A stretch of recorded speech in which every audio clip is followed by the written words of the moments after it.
Stadium for Game 3 of the National League Division Series. It's the Cardinals against the Giants. Kyle Loesch against Matt Cain. From the Knights of Columbus polling place in St. Charles, Missouri, I'm David Curry for LUTV News. Time to vote.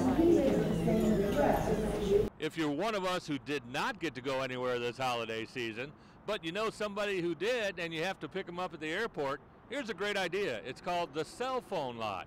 There's plenty of spaces to park. There's also a big board up here that'll tell you when their flight comes in or if it's delayed or whatever. And then they call you when they pick up their baggage, and then you go pick them up. It's that easy. Lindenwood is making its first postseason appearance in NCAA 2 level. They finished the year 8-3. The Lindenwood University Speaker Series got an intervention on Tuesday night. Well, kinda. Candy Finnegan, addiction specialist and one of the hosts of the television show Intervention. Now let's take a look at our 5-day forecast. The next 5 days are almost carbon copies of themselves. Dave? Thank you, Brian. Driving around the St. Charles area. For LUTV News, I'm David Curry. The Lindenwood Lions football team is finishing its first year in NCAA Division II football by going to a bowl game. This Saturday, they will play Winona State in the Mineral Water Bowl at Excelsior Springs, Missouri. After the last practice of the year at Hunter Stadium, Lions head coach Patrick Ross summarized the season. Well, our team did a great job this year. Obviously, with an 8-3 record was good enough to get us in a bowl game and finish fourth in our conference. And when you look at our conference, we're very strong. It's probably the best Division II conference in the country. So I'm really proud of the effort our guys put forth, and more importantly, the resiliency they showed. We had a lot of adversity through the season. After finishing the season so strong, it's a big reward to play one last game. There are plenty of advantages to playing in a bowl game at the end of the year.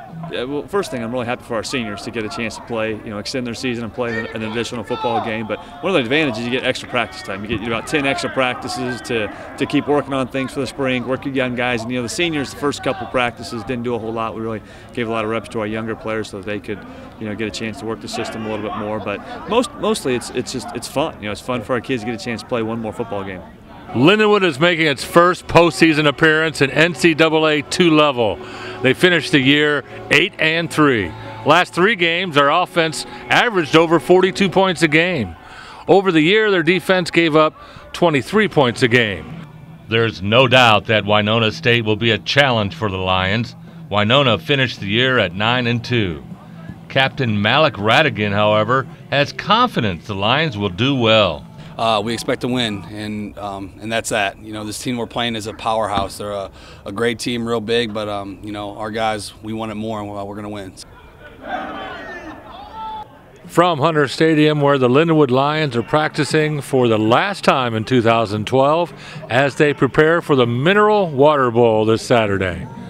I'm David Curry for LUTV News. Stadium for Game 3 of the National League Division Series.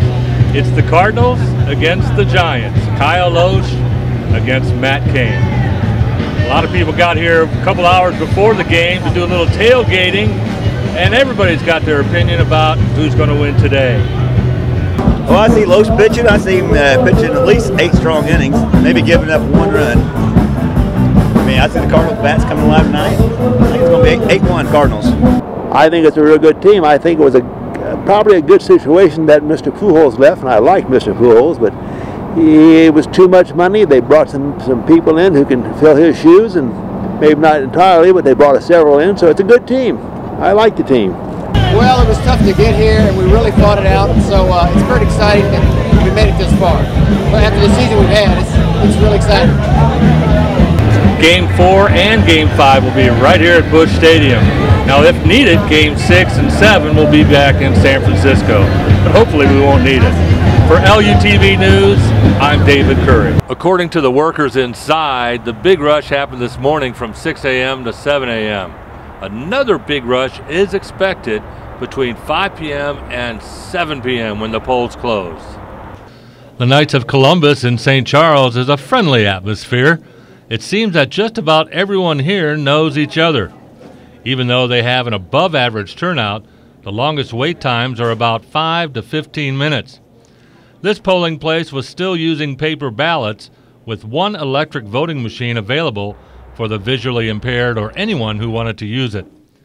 The voters sat at folding tables and voted behind a paper partition if they were available. No matter how they voted or who they voted for, they all had their opinions on what the biggest issues were for this election.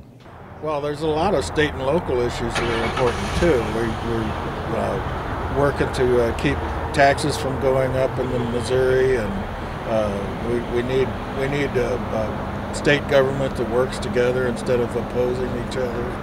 Well, some of the issues would be God, our freedom, constitutional rights, the health care. No matter what your stance on the issues are, if you had the chance to vote in Precinct 47, Township Number 2, at the Knights of Columbus in St. Charles, chances are you didn't have to wait long. Other polling places around St. Charles have reported much longer wait times. From the Knights of Columbus polling place in St. Charles, Missouri, I'm David Curry for LUTV News. Time to vote. Need these first. A St. Peter's man faces charges for sexual misconduct. Police say on November 25th, 35-year-old Robert Rossa entered the lobby of a Roadway Inn, performed a sexual act on himself, and then fled when the clerk told him to leave. Rossa claimed to be a Hell's Angel one percenter. Rossa of St. Peter's is scheduled to appear in court on December the 19th. One step down, two more to go. A defense bill that Senator Claire McCaskill supports passed in the U.S. Senate on Tuesday. According to McCaskill, the bill would bring some real accountability to wartime contracts. There are still two more steps the bill must survive before the measure goes into effect. First, it needs to pass a joint conference committee of House and Senate members. Then it needs to receive final approval from both chambers. As Election Day draws near, the St. Louis County Library has become the topic of some controversy. The Missouri Ethics Commission has filed a complaint claiming the library spent $175,000 of public money in support of Proposition L. Tom Sullivan of University City filed the complaint. He says that promoting the tax increase proposition with radio ads, brochures, and website links is a violation of campaign laws. The library counters that the materials are strictly informational. The quest for 12 and 12 for the St. Louis Cardinals begins today. In about 15 minutes, the Cardinals will try to match their World Series championship run of last year. The Birds take on the Atlanta Braves in Game 1 of a wild card playoff. 16-3, Kyle Loesch will start for the Cards. Atlanta will send Chris Medlin to the hill. The Braves have won 23 straight games when Medlin starts the season. The Braves have also won the World Series season series against the Cardinals 5-1. Now, if the Cardinals can overcome the Braves, they will play the Washington Nationals starting Sunday in the NLDS. Go Cardinals! That's it for this edition of LUTV News. I'm David Curry.